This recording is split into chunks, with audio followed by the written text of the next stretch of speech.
Lesson 1-4, Standard Form of Linear Equations. Standard form has its usefulness. Question is, can you get in and out of standard form? That's usually the most difficult piece. But standard form, instead of being solved for y, like it's usually seen in slope-intercept form, it looks like this, where a is greater than or equal to 0. That's the lead term, and they're both not 0. And a, b, and c are integers with the greatest common factor of 1, so it's been reduced. And c is the constant term. So a couple key things. X and y are on the same side. X is positive, the lead coefficient a here is positive, and a, b, and c do not have a number that can go into them. They've been reduced. That would be standard form. So not just getting x and y on the same side will put it automatically in standard form, so keep that in mind. When you have something in standard form, then really we look a lot at x-intercepts and y-intercepts, because we can find 2 points to graph a line pretty easily with standard form by plugging in a 0 for an x or a y. So we're going to focus on intercepts. So note that the graph of a linear equation has at most one x-intercept and one y-intercept, unless that is that we have an equation y equals 0. In equation y equals 0, the x-axis is the line y equals 0. In that case, every point is an x-intercept. So finding the intercepts of a linear equation in standard form is pretty easy. Okay, so we just plug a 0 in for y and solve for x will tell us the x-intercept. Plug a 0 in for x will tell us the y-intercept. Now notice the irony here. If you plug a 0 in for y, you find the x-intercept, not the y-intercept. If you plug a 0 in for x, you find the y-intercept. So if you want to put something that starts in standard form and put it in slope-intercept form, really all you have to do is solve for y. So let's take a look at some examples to see if this helps. So find the x and y-intercepts of each line, then rewrite each one in standard or slope-intercept form.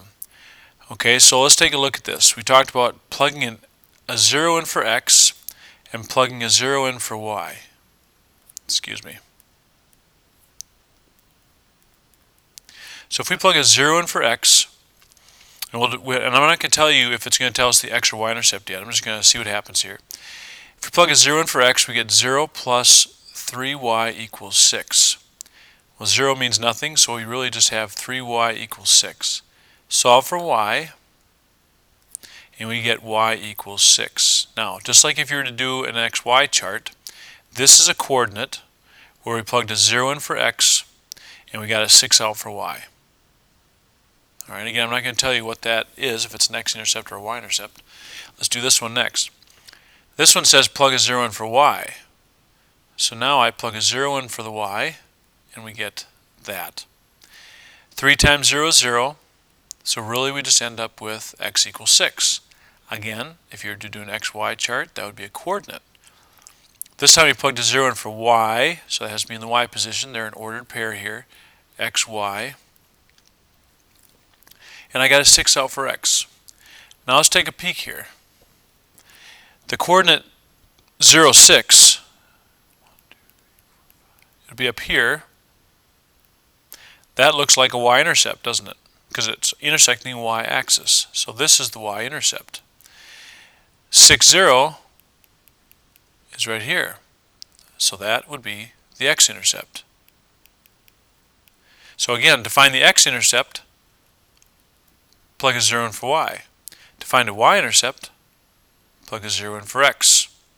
Now it does ask us to write it in slope-intercept form, and that was to solve for y. Oops. I wrote the equation wrong. So we're going to solve for y. So we subtract x from both sides. And I'm going to put the x term first. So it's negative x plus 6. Because we had it in y equals mx plus b form. If I divide by 3, I'm going to divide the whole thing by 3. But I could also write it like this. Each piece gets divided by 3, but everything must get divided by 3. And then I would just write y equals, and there's a 1 here, so I'm going to say negative 1/3 x plus 2. So I wrote the slope in proper form, in fraction form, and that would be your finished answer in slope-intercept form. Okay, so the next one, if we plug a 0 in for x, it would be 2 times 0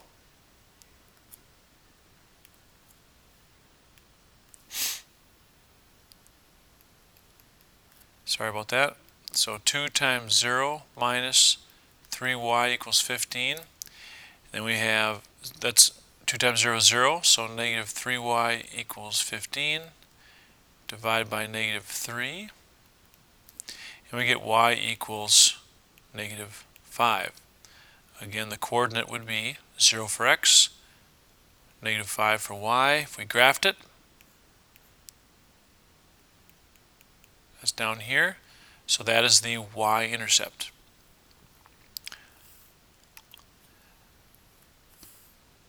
Plug a 0 in for y, and we get 2x minus 3 times 0 equals 15. Negative 3 times 0 is 0, so I really just have 2x equals 15. Divide by 2, and x equals 7.5. So again, that would be 7.5 for x, 0 for y. That would be over here somewhere.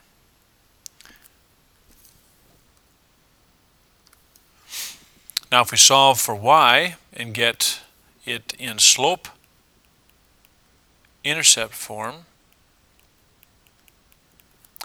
I would solve for y. So I would subtract 2x, again look to the sign to the left of the term.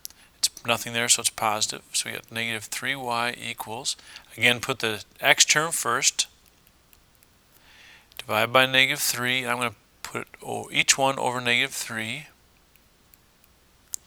And we get y equals, negative 2 divided by negative 3 is a positive 2/3. Make sure you notice that. Positive 15 divided by negative 3 is a negative 5. So that would be put into slope-intercept form. Now we'll do 3 examples of what we just did. So first of all, let's find the intercepts. So I'm going to say x equals 0. That means I'm going to get 0 minus 4y equals negative 12. So negative 4y equals negative 12 divided by negative 4. And we get y equals 3. Now again, that's a coordinate. So 0 for x and 3 for y. That would put me right there for my first point.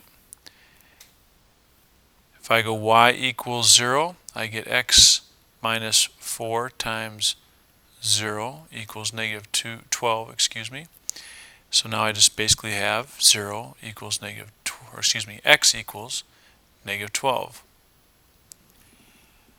Now that one is way over there. So that is a coordinate of negative 12 and 0. So way over here. Notice that when I plug a 0 in for x, the x disappears. Plug a 0 in for y, the y term disappears. So it's pretty quick to be able to do this. And then we graph it. Now notice though that they have one more thing required, and that's rewrite it in slope-intercept form. So again, I'm going to subtract x to get the y alone. Divide by negative 4. And y equals negative 1 divided by negative 4 is 1/4 x. And then negative 12 divided by negative 4 is a positive 3. And that would be in slope-intercept form. That should make sense. Y-intercept is 3. I go up 1 over 4. I should have been right there, so my line is not very straight because I had to go so far. That's a much better line. Next one. Okay, we have plug zeros in, so let's go x equals 0. So I'll say 5 times 0 minus 2y equals 0. So I really only have negative 2y equals 0. Divide by negative 2, and y equals 0. 0 divided by negative 2 is 0. So this is an interesting result. I plug in a 0 and I get 0. Let's try the other one. If I have y equals 0, I get 5x minus 2 times 0. Again, notice the y term just disappeared. If you see it already, we end up with 0, 0 again. So here is our x-intercept and our y-intercept. Problem there is, though, we don't have 2 points. Okay, so let's go to our last piece here and solving it for y.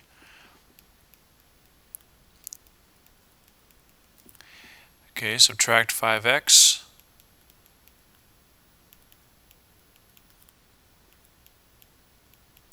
Divide by negative 2.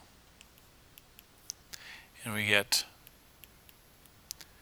negative 5 divided by negative 2 is 5 halves x. Notice there's no y-intercept, so that makes sense. But now I do have a slope, so up 1, 2, 3, 4, 5 over 2. Now we can graph it. Because I need at least 2 points to be able to graph it.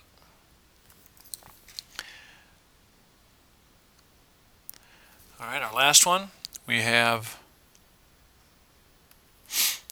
I'm going to go a little bit faster on this one. If I plug 0 in for x, then my 2x disappears, and I end up with just this. Well, it's like a negative 1, so I divide by negative 1. So y is equal to 3. So 0, 3. If I plug in a 0 for y, that disappears. So I end up with just 2x equals negative 3. Divide by 2. And x equals negative 3 halves. Haven't seen a fraction yet. So negative 3 halves and 0. Negative 3 halves is negative 1.5. So about there. And that's what we draw. One thing remaining, solve it for y. To put it in slope-intercept form. So subtract 2x. Negative y equals negative 2x minus 3. Dividing by negative 1 changes the signs basically. So I'm just going to write that real quick. So I get a positive 2x and a positive 3. And this ends the lesson for 1-4.